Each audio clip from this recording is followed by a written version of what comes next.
Eu tinha aqui três temas pela seguinte ordem. A primeira era a organização das forças dos movimentos de libertação, como é que eles se organizavam em termos militares, qual era a organização militar deles. Tinha um outro tema, que é a africanização da guerra, e um terceiro são os fatores de desgaste. Eu vou alterar aqui esta ordem, derivada às questões que foram aqui colocadas. Uma delas tinha a ver, e tem a ver, com a percepção que em cada um dos territórios as populações de origem europeia tinham, e isto conduz-me à questão da africanização da guerra, que é um aspecto muito interessante e muito importante e muito específico da guerra colonial portuguesa, e da qual se fala muito pouco, embora por vezes haja afloramentos que nós identificamos mal, nomeadamente esta questão agora, por exemplo, das pensões dos combatentes. Por vezes aparecem as questões dos deficientes da Guiné, dos deficientes que combateram nas forças portuguesas e que vieram a Portugal e que nós não sabemos muito bem quais são as origens desses conflitos. E depois esta última questão que referiu da rusticidade do soldado, como é que esta questão funcionava e que tem a ver com os fatores de desgaste. Relativamente à primeira questão, que é a questão da africanização da guerra, esta questão é sempre uma questão que tem que ser vista de dois lados, e neste caso até talvez de três lados. Primeiro é a vantagem que o exército, ou a força regular, no caso do exército português, tem de encontrar combatentes no próprio território. A isto chama-se classicamente deslocalizar as baixas e os esforços. Isto é, nós aqui em Portugal, a metrópole mobilizava forças para os teatros de operações e tinha que ter um determinado número de efetivos lá. É evidente que se eu encontrar combatentes lá, são menos soldados, são menos efetivos que eu tenho que lá colocar. E, portanto, eu estou a colocar logo no local, digamos, é diretamente do produtor ao consumidor. Portanto, ficam lá colocados. Por outro lado, eu posso empregar essas forças em determinadas zonas que são as mais convenientes e, portanto, eu também deslocalizo baixas, isto é, porque são eles que vão morrer naqueles sítios, ou ficar feridos ou deficientes, o que quer dizer que essas baixas têm menos impacto no centro de decisão política, portanto, estou a deslocalizar baixas. Portanto, isto, digamos, é a grande vantagem para o exército metropolitano. E isto é vantajoso até para a população que mobiliza. Por outro lado, há uma outra questão, que é a questão de como é que as comunidades locais veem essa mobilização dos seus filhos para fazerem a guerra. E aí a situação é completamente distinta. Em Angola e em Moçambique. Em Angola, porque desde o início o conflito afetou populações europeias, logo no norte, naquela zona dos Dentes e naquela zona do Congo, há uma mobilização que até depois se traduziu em algumas organizações locais, organizações provinciais da Defesa Civil, a Força Civil Voluntária, etc, etc. E isso permitiu que muitas unidades angolanas fossem constituídas com militares de origem europeia e origem africana, mas angolanas. E, portanto, há ali uma certa expressão. Em Moçambique a situação é diferente, embora depois, quando nós formos ver aqui o quadro da africanização da guerra, Moçambique é o território onde a percentagem de tropas locais é maior no final da guerra, superior a 50%. Mas em Moçambique, no início da guerra, como o Aniceto Afonso referiu, a guerra era uma coisa para quem cá estava à sul da beira, a guerra era algo para Portugal e para quem estava no norte. Portanto, não era nada que dissesse respeito à população moçambicana. Para quem conhece Moçambique, Moçambique tem características muito particulares. A colonização portuguesa é muito recente.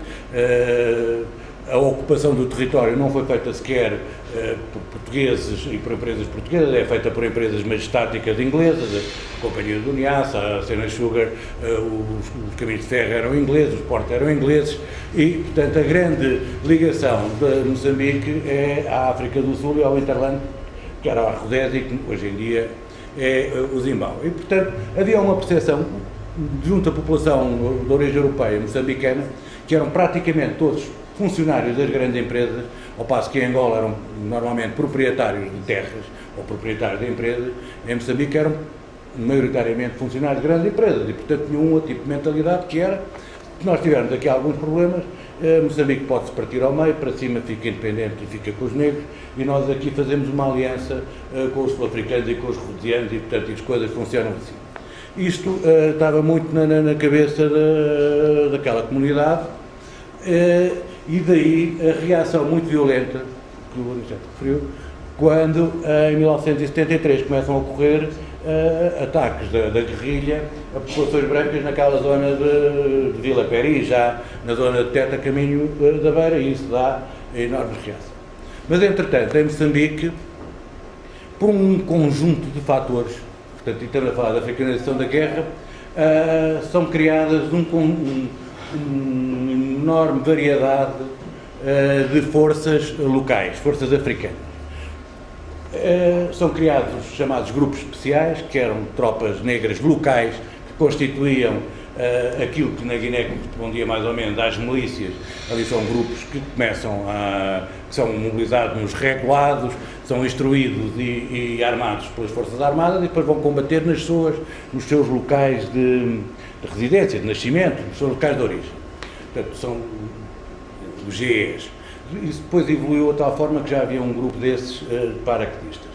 Por outro lado, havia depois também havia as milícias que eram da administração colonial, havia depois unidades de infantaria, chamados os caçadores nativos, ou companhias indígenas, que eram as descendentes das antigas tropas de segunda linha, que evoluíram, e foram constituídas ainda em Moçambique forças especiais moçambicanas. O Batalhão de Comandos de Moçambique tinha uma percentagem muito elevada, mais de 50% das unidades eram formadas e recrutadas localmente, e este conjunto todo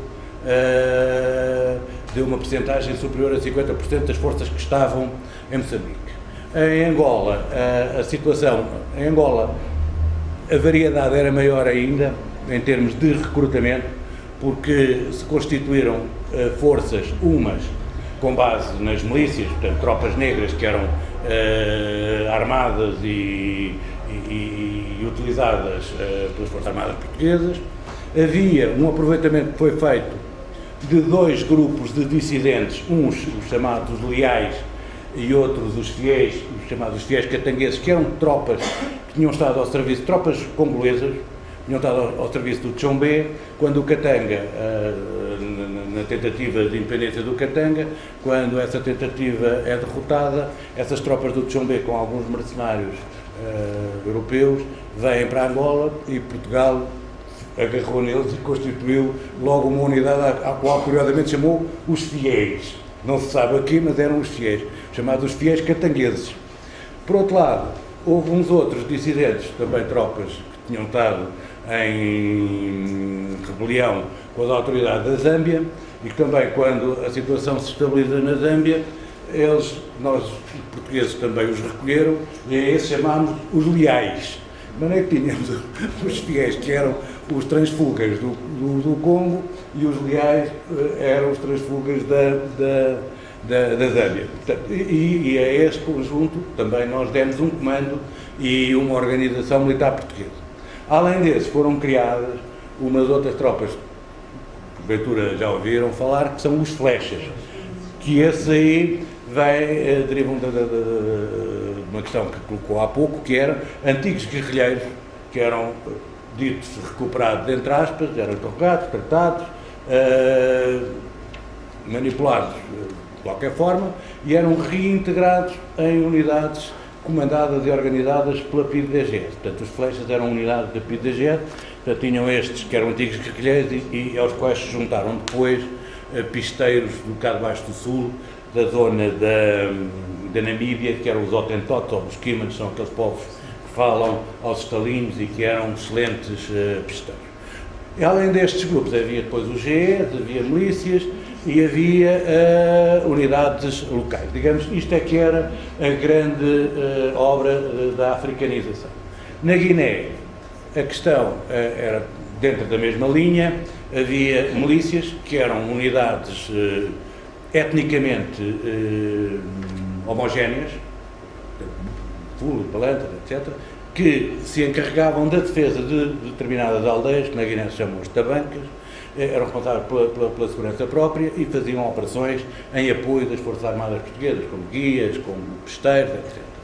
Depois havia unidades de caçadores, de infantaria locais, portanto, os caçadores de Bula, o batalhão de Nassau, etc. E havia depois, mais tarde, foi constituída uma unidade muito especial, que se chamava o Batalhão de Comandos Africanos da Guiné, que é uma unidade já constituída por 3 companhias de tropas especiais, comandos, só negros, comandados por negros, que só tinham depois assessores militares portugueses e que eram utilizados como uma unidade de intervenção, como eram os paraquedistas ou os fuzileiros. Portanto, isto era a africanização. Agora, isto tem a ver com a percepção também que as populações têm da guerra. Curiosamente, é no local e é no teatro de operações onde a população está mais afastada da guerra que no final dela há uma maior percentagem de tropas locais em combate, que é Moçambique. A Guiné é, curiosamente, aquela que tem menor percentagem, mas a Guiné também era um território muito pequeno e, portanto, o número era muito significativo. Portanto, estas são as percentagens de tropas africanas. Só aqui uma pequena nota, porque eu penso que é importante para percebermos também a condução da guerra e as perspectivas políticas que estavam associadas a ela. A africanização da guerra é uma pedra de toque para perceber de que forma é que, quer os generais que estavam nos teatros de operação, grandes generais, quer o governo aqui em Portugal, viam este processo da evolução do problema colonial, isto é, como é que se havia de encontrar uma solução que não fosse a continuação da guerra.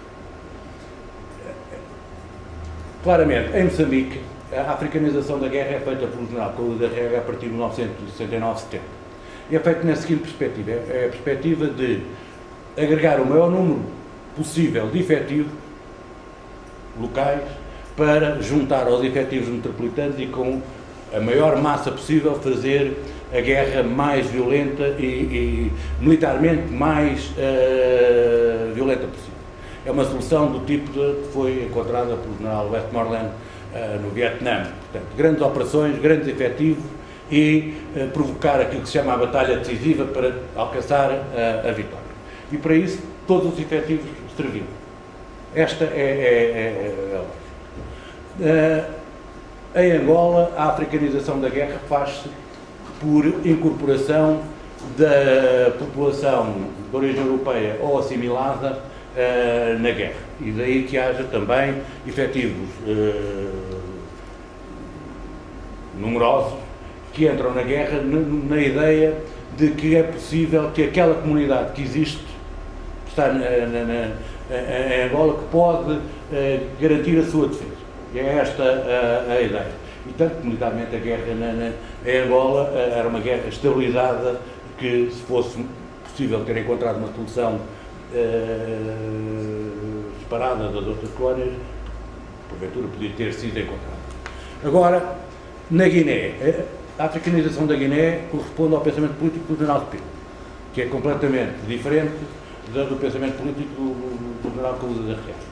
E o general Spínola vai utilizar a africanização da guerra para constituir a base de um exército local, dentro daquilo que ele chamava a política da Guiné melhor, a política de uma Guiné independente numa comunidade portuguesa, que é, digamos, a tese dele no Portugal e no futuro, e na tese com que ele chega ao 25 de Abril. Daí que a africanização da guerra para ele era o sustentáculo, um instrumento de poder e de força para sustentar um futuro Estado, depois um aparelho administrativo, permitisse que a Guiné se constituísse como um Estado dotado de uma elevada autonomia e de algum grau de independência. Daí que a africanização da Guiné passa também pela promoção aos postos mais elevados de militares locais, passa por lhe dar perspectivas de carreiras, perspectivas políticas e de os integrar numa sociedade com esse grau de autonomia. Estas é que são a questão da africanização da guerra. Eu falaria agora Portanto, sobre esta africanização da guerra, há alguma questão? Só uma coisa, é possível ver se alguma base tribal dessa africanização, ou seja, é mais fácil aos etnias recrutar pessoas de umas etnias do que outras? Nas milícias, aquilo que se chama as milícias, que eram sistemas de autodefesa, claramente são base étnica e por vezes até base local, isto é, numa determinada aldeia, num determinado espaço, as milícias são dali e estão porventura e por muitas vezes associadas aos dignatários locais, aos sobas, às autoridades gentílicas. Determinadas unidades, por exemplo, mesmo as herdeiras das antigas tropas de segunda linha ou das tropas locais, as companhias de caçadores nativos, também muitas vezes tinham base étnica, isto é, a companhia de caçadores de Nampula era obviamente constituída por macuas. A companhia de caçadores, por exemplo, na Guiné de Mansoa era constituída por balantas. Pronto, isso. Depois, ao outro nível, ao nível das unidades, como o Batalhão de Comando Africano da Guiné ou o Batalhão de Comando de Moçambique, isso não, isso são tropas de recrutamento geral e aí fazia-se a grande integração em termos étnicos. E, portanto, nesse aspecto era